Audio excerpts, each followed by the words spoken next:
Welcome everyone to this week's Founder Chat. I'm so excited to be here this week talking to Humaira Ahmed, who is the CEO of Locale. It is a global platform dedicated to advancing women in the workplace, and they do this through one-on-one mentorship as well as career development opportunities. I'm not going to dig into all of that right now. It's so incredible, and you've had such an interesting story that I know we're going to really get into the origin story, but also all the lessons learned along the way. And actually, Humaira, I was looking into when we met. I couldn't remember, to be honest. It feels like it's been years, but apparently it was June 2018 that we were introduced by Chin, who's now the founder of the Classy Narwhal, but was with Spring. And he was like, you know what? I think you need to meet. You need to see, where are there synergies between what you're doing with women in tech world. It wasn't even Volition that was looped in at the time, but it's been such a cool journey to watch what you've done. And I know it's been so many lessons learned and pivots and then pivots back, and then I don't know, but you still kind of like stayed true to what you wanted since the beginning, which is amazing. And I'm really excited to share that story with everyone here today. So if you haven't been to a founder chat before and you're joining us now or joining us later on IGTV or YouTube, essentially we're going to have 30 minutes of a bit of a casual conversational interview. Please do ask questions if you're here or later.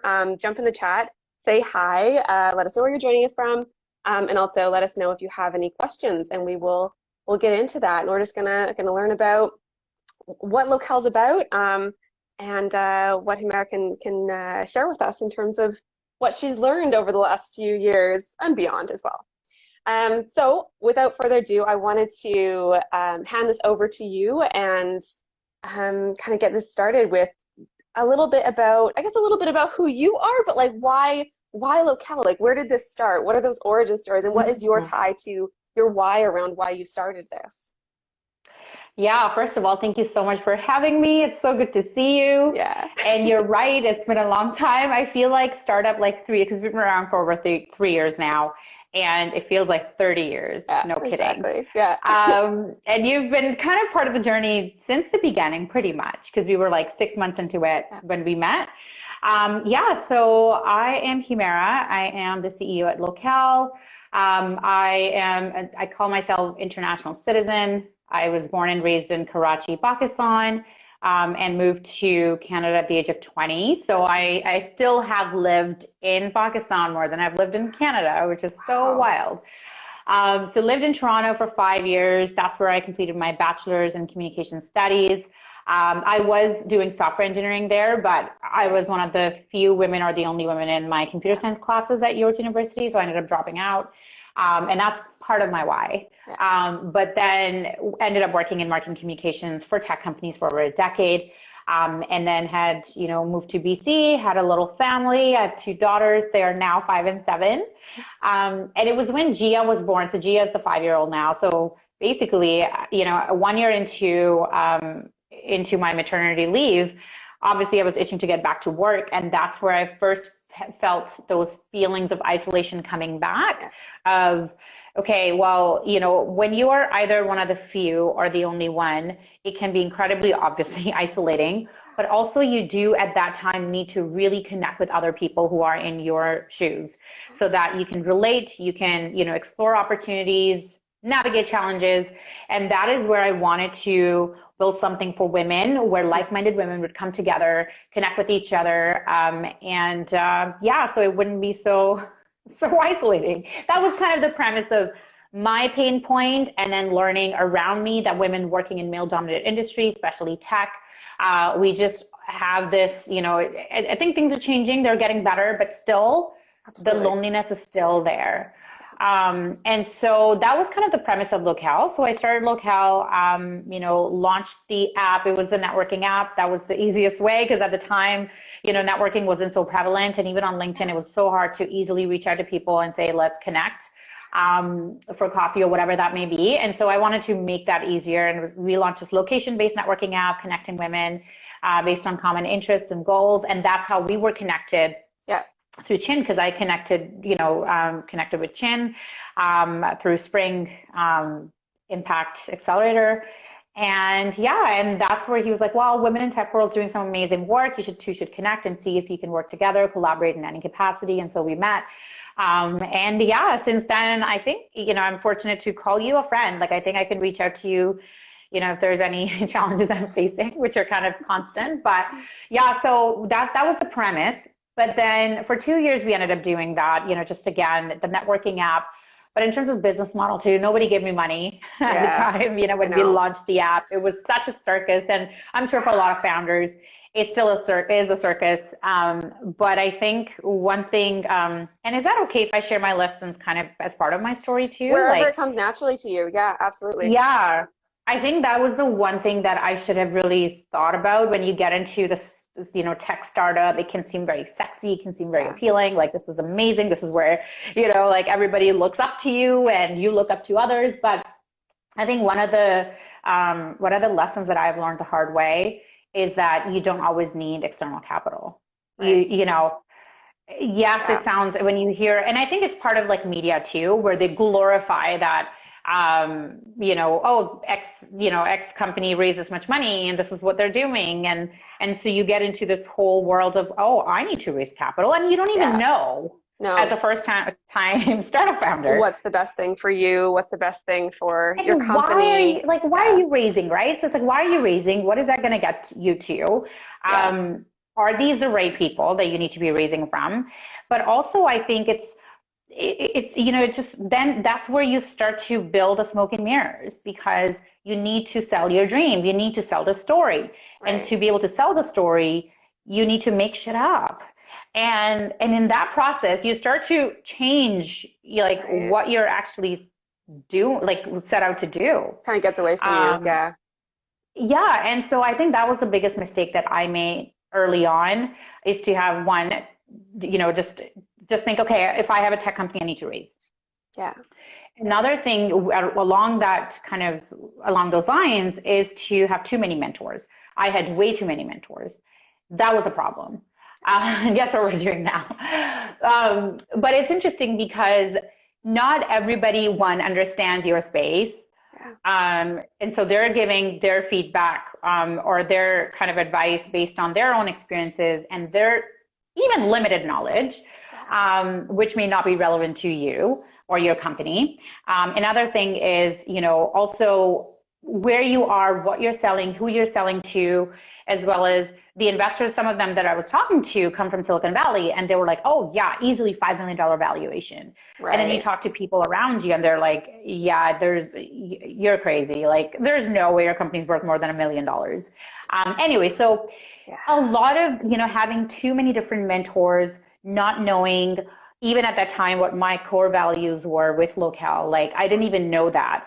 And then just having those experiences, I guess nobody can prepare you. It's like having a baby. Right. I always say, like, people can give you advice, insights, and their experiences, but nobody can prepare you for your own. So those are the two things that I learned very early on, is like having too many mentors is not actually a good thing. You need to first realize, and not every person you meet who has been successful can be a good advisor for you. So I think that's one. And then the other, obviously, is that not every company needs to raise capital, external capital, equity capital. One. Two, not every company should raise. Yeah.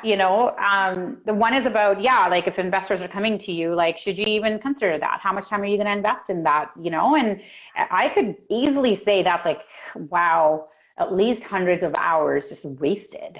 I mean, I shouldn't say all wasted, because there's lessons learned there too, but definitely, So long story short, through that, we still continue to build this app. And then COVID hit when we were just starting to monetize with our enterprise model, where we would connect women coming from bigger companies, connecting with each other privately, based on their common interests and goals. Because locally at especially big companies, locally at any given site, you might be one of the few, one of the only ones, or may not connect with women around you, but globally, you're so many women strong. So creating that easier access. We had our first Fortune 500 client. We were so excited. We had a few pending, and then COVID hit. And that's when I learned another lesson, is that essentially we had become, or we were, and I just didn't know that, a vitamin and not a painkiller. That was a painful lesson, because all this time, I'm a woman who's worked in the tech industry for a long time. I'm a woman who's strong, who's a dreamer, who goes after all the things that she wants, but yet I felt isolated and I wanted to make that easier for other women, but who's going to pay for it? Yeah. And when companies, even when we first started to get our first customers, I was so excited, Mel. Like I was like, wow, like we found product market fit. Was I wrong? Because when COVID hit, you know, every company that we were working with, and these were bigger companies, they went into crisis management. They went into things that were absolutely essential, like even working from home setups, right? Like a desk was more important than our app. Yeah. And at a time when some companies had to lay off staff, they weren't going to introduce a new service. Yeah. So anyway, so that's when I learned that we needed to pivot. Wow. Incredible. Yeah.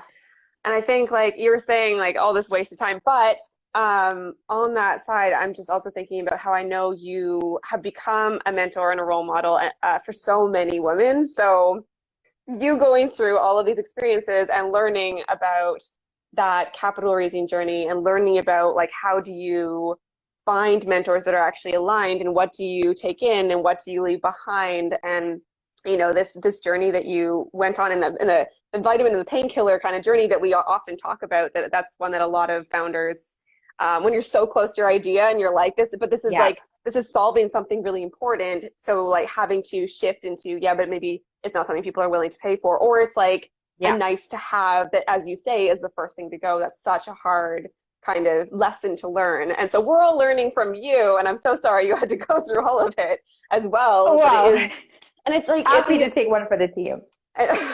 Well, I think it's like it's interesting because I think it's also a product of the timing, because with the capital aspect, I was looking back at it, feels like kind of when I got in 2015, that's when like Dragon's Den, like everything was starting to be like, yes, like raise capital, equity raising. And like, I feel like that, it was very bootstrappy. Like entrepreneurship wasn't even something that was considered, I don't know, a viable career path. Like it was kind of this like dirty word in a lot of different areas of the world, including here. And it's just like, so you were bootstrapping, you were just figuring out how to make money and make it. And then all of a sudden it was just this equity push. And now what I'm seeing more and more is people starting to talk about alternative fundraising and crowdfunding and microloans and other kinds of raising that are more prevalent in other cultures that I didn't even know about. So it's really interesting to see that shift. So I feel like you also came in that like horrible, like really horrible moment where it was like, this is the way you do it, and that's it. Yeah, but you know what though, this is what kind of keeps me going, is that every decision that was really painful. I mean, we were so close to closing our round, or so I thought. This was early 2019. You know, we had term sheets, we had some investor interest. We were super close. I was out there all the time. And the one thing I consistently heard was, you are an incredible entrepreneur. Like, we have seen you, be out there, and you can sell and you can do all these things, and you seem to have this resilience and, perseverance, and that's what we look for. But I think there's such a disconnect in even what investors like to believe in and what they share.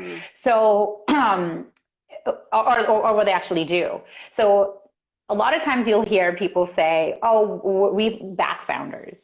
It's the founders that will make or break the business, even if you have an amazing idea, but the founder is not, in it for the right reasons, or the founder is not the right fit, the company's going to fail, and we'd rather invest in the founder than the idea. Yeah.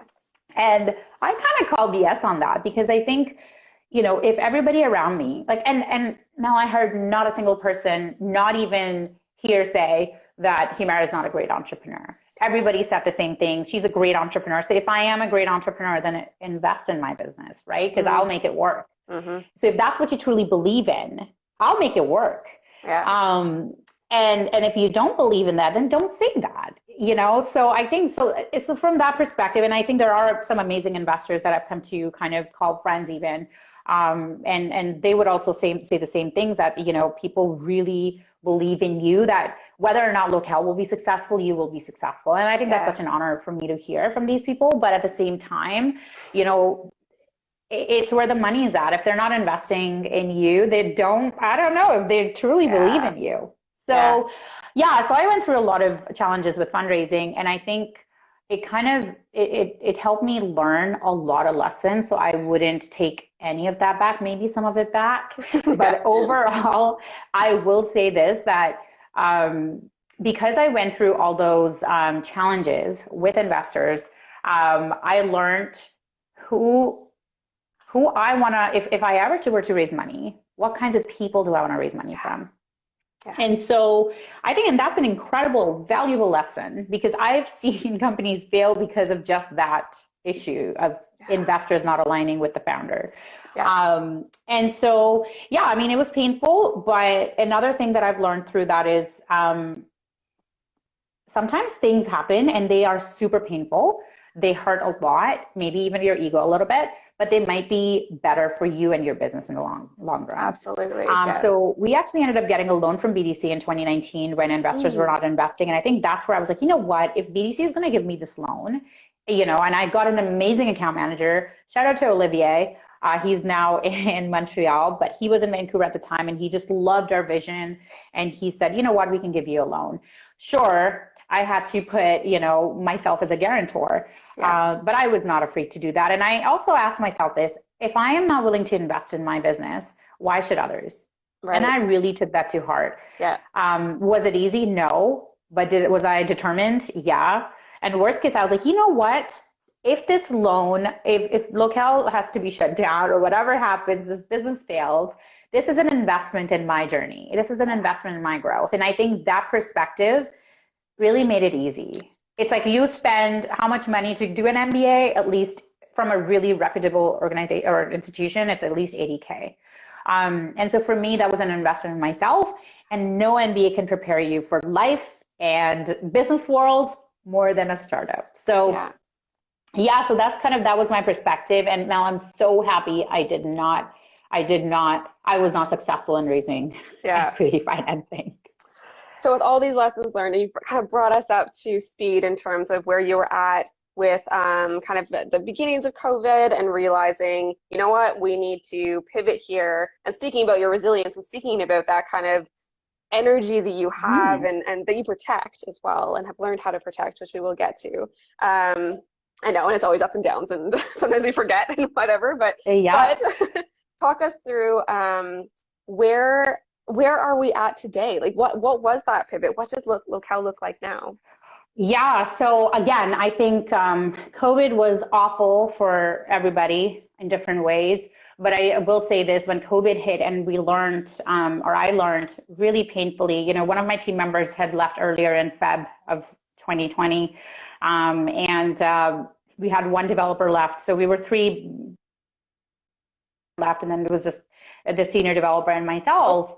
I really learned that I needed to do something. Like, we needed a change. So when I talked about the vitamin and the painkiller, that, when we finally built this, I'd invested so much time and money into building this enterprise solution. We had our first customer, which was amazing. And then we had a few contracts pending. I was so excited, Mel. I remember in early March, I was also celebrated at Science World. My pictures might still be there, but I was just like, things are happening. We have these amazing clients. I was paid for my speaking engagements, which I was like, wow, that's amazing. And then COVID hit. And that's when I really realized that nobody wanted to invest in what I had built when it comes to customer money, because we didn't raise, we were going to grow through customer revenues. And nobody was, all the companies were like, and I also felt guilty because I was like here trying to sell this where I knew the companies were struggling. And here's another lesson learned. So everybody around me, Mel, said, Humaira, like when I say everybody, like all the other founders, they were like, you have a product or software that solves the isolation piece. Now is the time to open it up, go all out, offer it for free to everybody. And then when COVID is ending, or not COVID is ending, but like 6 months from now, you can start to monetize. And by then, people would be hooked on it. And at that point, I made this decision that I'm so proud of, which was so hard to make it. I was like, no. People are paying for Zoom. if what I have built is so important and so needed to connect these women who are disproportionately being affected by COVID, companies should pay for it. Mm-hmm. And I remember everybody was like, you're crazy. You can just go, right? You can just go all out and use this chance to really grow your user base. And here I was thinking, I'm running out of money. I have literally no money left to further invest in this app. If I start to, and sure, even assume, let's say everybody wants what I have for free for now, who's going to pay for the database costs? Yeah. Then I'm going to have to look for a sponsor, because I cannot pay for like 10,000 plus users on the platform right now, because there's costs associated with that. And I was not willing to invest any more money into something that companies would not pay for. Yeah. And so that was the one big lesson learned, that at that time, Mel, even though we had customers, we've had over 2,000 people on the app, women in tech, which is great, but they're not giving me money. They're not giving us money to grow. And at that point, I realized one of my most painful lessons, which is I did not have product market fit. And it's weird, because when you get people say, oh, here's how I got 100 users. Good for you, but you don't have product market fit. Yeah.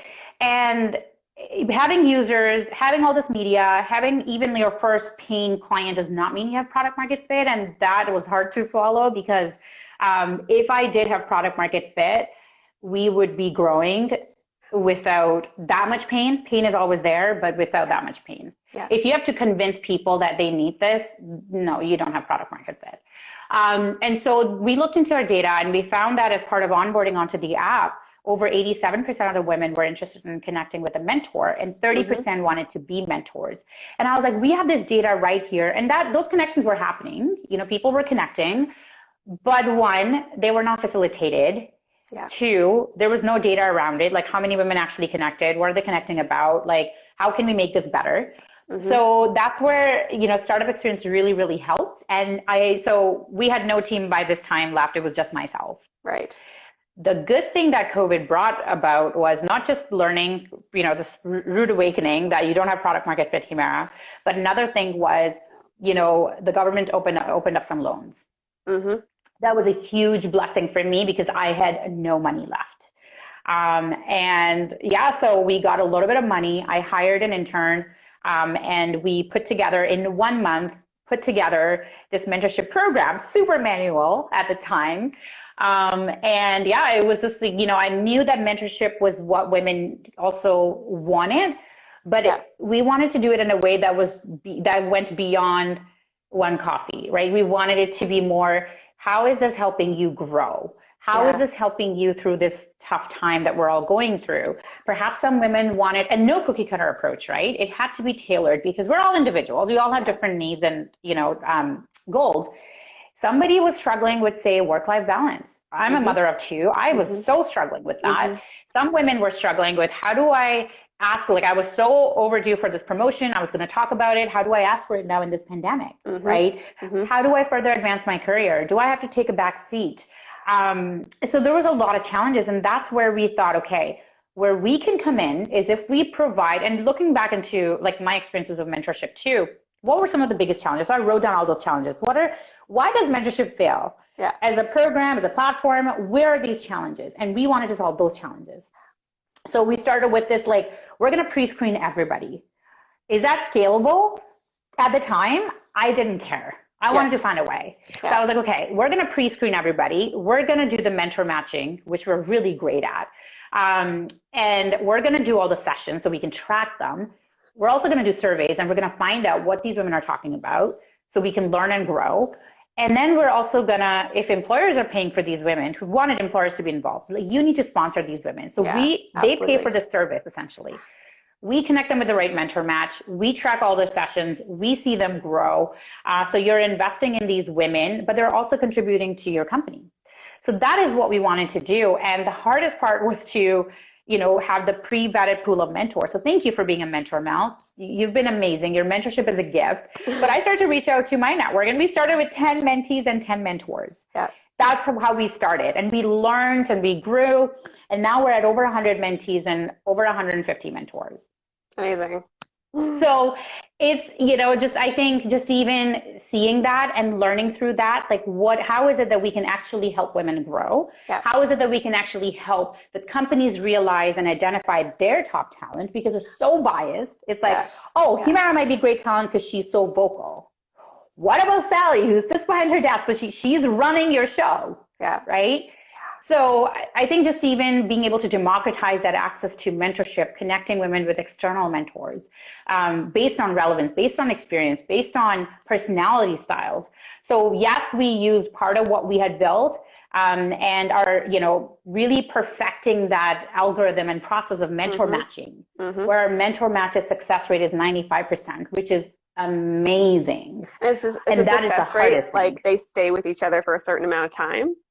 Our minimum commitment is 3 months. But I would say, so the first session now, obviously we've evolved a lot, is a meet and greet. And the meet and greet is a chance for people to see if this is you can, so a mentor can help, mentee likes the vibe, and they want to continue on.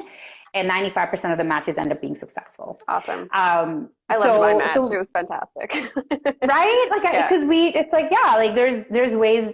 So we really, I think this is where we do really well. We do mentor matching. We also offer a fully managed service, which is really great for both companies and mentors. So being able to provide that consistent service, being able to provide that platform where if you came to us and said, I don't like my mentee match, you know what? We can break up for you. So being able to do all those things where traditionally you can't, or so hard to do, in a way that works for both you and the mentee. So I think just even managing, providing the consistent service, making sure sessions are happening, making sure people are getting value. So all of that, the things that nobody wanted to do or did do, we started to do, and they started to work. So now we work with some amazing companies, some of the Canada's best companies, I would say, also bootstrapped, like Starfish Medical. We have MetaLab, which is the world's best design agency. We work with Schneider Electric. We're working with, we just expanded into US. So, with a partner company. And we're working with Microsoft Atlanta, which is amazing. So I think just seeing that growth, again, the product market fit lesson learned is you do not have a product market fit unless you have customers who use what you have built, who pay for what you have built, who are happy with it enough that they talk about it.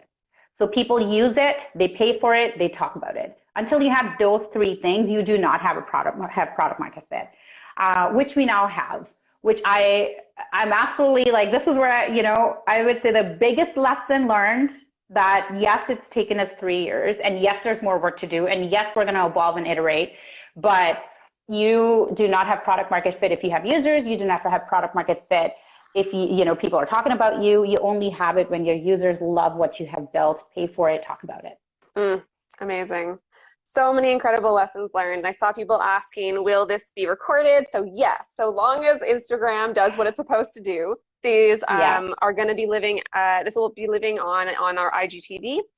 So here on the Volition profile on our IGTV, as well as Volition Advisors YouTube platform as well. So you can go back and watch that. And I see people are still joining us. So hello. Thank you to everyone who has joined us, whether live or if you're watching this recorded afterwards.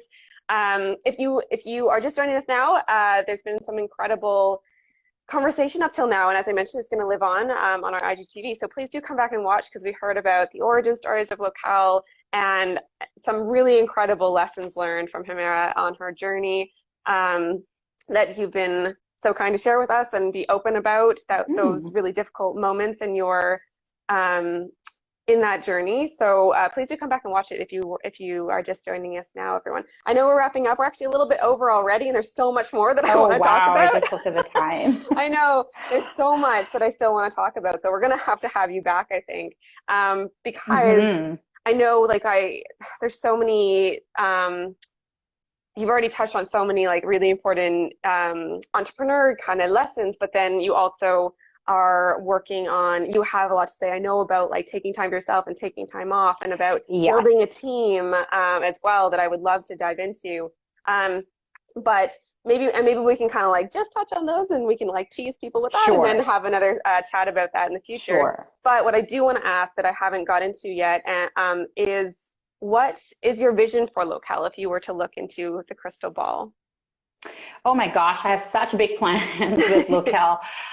One, which I haven't shared this with anybody yet, so let this be the platform. I think we're going to rebrand this by the end of the summer. Just because even though I worked so hard to build the brand, Locale, is no longer what it was. Yeah. It's no longer really connecting local women. Local women kind of sounds like a dating app, but like women locally with each other. We've gone beyond that. We have global, kind of mentees, mentors, and we're looking to add, allyship, sponsorship. There's a lot that's coming up, and we need a brand that can grow with us. So there's definitely huge plans, and I do think we heard that mentorship, is not enough. We see, having worked with over 100 mentees and over 100 mentors, we see where some of the challenges are that we can help solve, as well as really contribute towards creating equitable workplaces for women. And so I think allyship is the next step, and then sponsorship, obviously. But we have so much exciting stuff coming up, like really anything you think of, professional development for women in the workplace in a way that helps them grow and thrive, and not just survive and just, not have that support. We want to do all that. And we want to be the place where companies go and they go, you know what, we have these amazing women. We want to recruit more women. We want to invest in them. What's the easiest way to do it? It's through Locale. So those, I would say that's my big audacious goal, is that we work with every company out there that has women working, people who identify as women, and they can grow professionally and personally. Okay. So what can we do as your community to support you in that vision? Yeah, if you know of any companies that have women, minimum 10, and you see that they could use something like this, they can invest in them and help them grow, whether they can bring mentors or mentees, just share with them about what we do. And we all know at least one company that could use Locale, so that would be great because we're growing. So exciting. All right. So everyone go check out locale.com, and that's Locelle, locale.com. And then you can also obviously hang out with Humaira and Locale on Instagram here at Locale app, but also on Twitter and Facebook and LinkedIn as well. And on LinkedIn, it's just Locale. And if you follow or hang out, Humaira, are you still doing your like videos on LinkedIn that you used to do? I will be doing more now. Yeah. It's been a time. It's been a time. It's like growing pains too. I think it's been growing pains for us, and just looking at things internally and seeing we cannot continue to scale or grow if our internal processes are not in shape.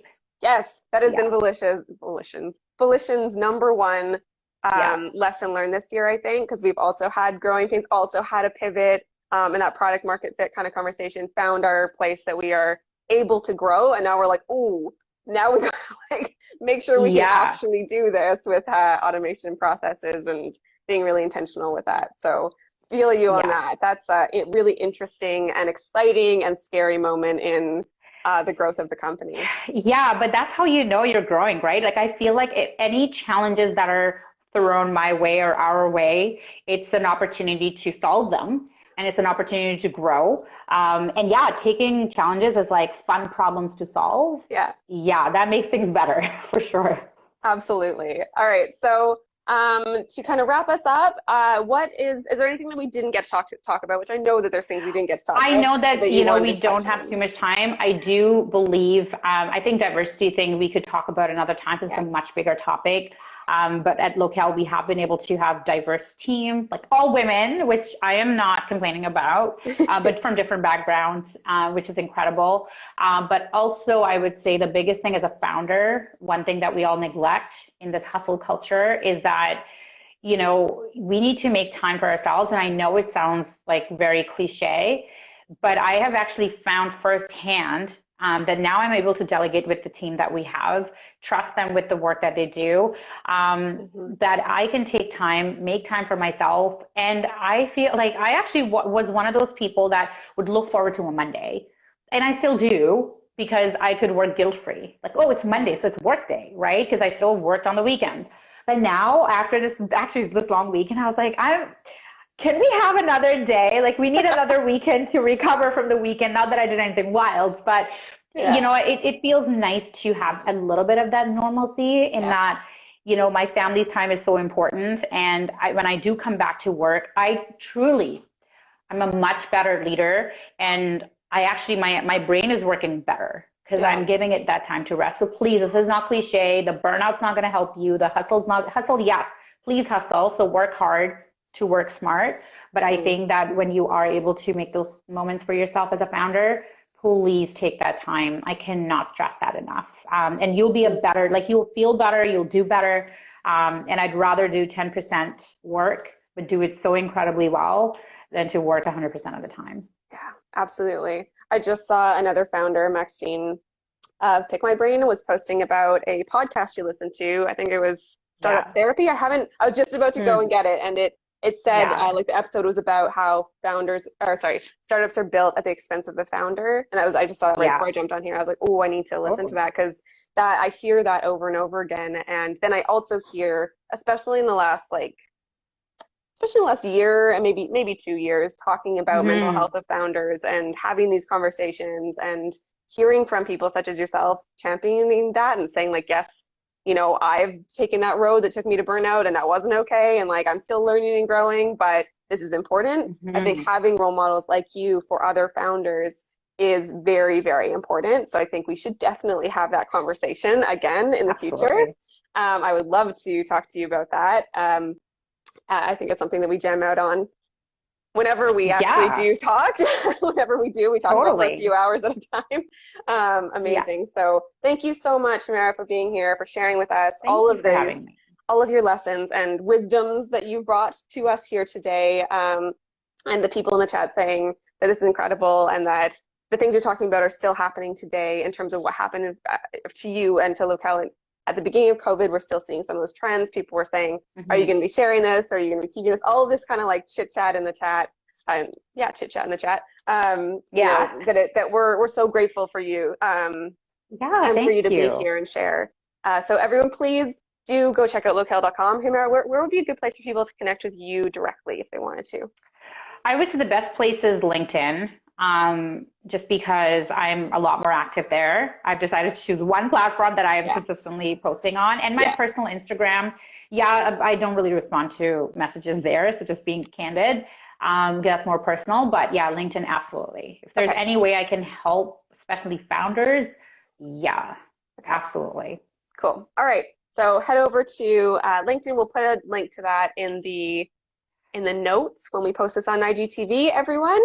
So thank you again so much. And I'm typically here every week around this time talking to other incredible founders.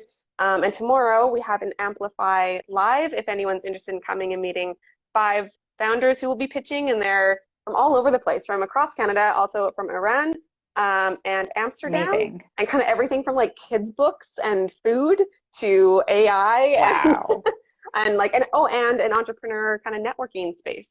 So amazing. Or it's entrepreneurs who are looking to move out of entrepreneurship, actually, I believe. So anyways, it is it's an interesting one. So if anyone's wanting to check that out. I'd be like, I was saying to Dave, I would never go back. I know, but it's not for everyone. It is not for everyone. And it's true. It's true. And that's not a bad thing. If you try it out and you're like, nope, then you know what? Totally. That's great too. I cringe at the idea of having having to work for people. Absolutely. Anyways, thanks so much. And thank you. Best of luck. So excited for you to be launching in the US, to be launching your MVP later this summer, I believe. And we're going to definitely keep in touch and we'll make sure to have you back. Thank you. Thank you. Can't wait to be back. Bye, Mel. Thank you so much. Thank you, everybody.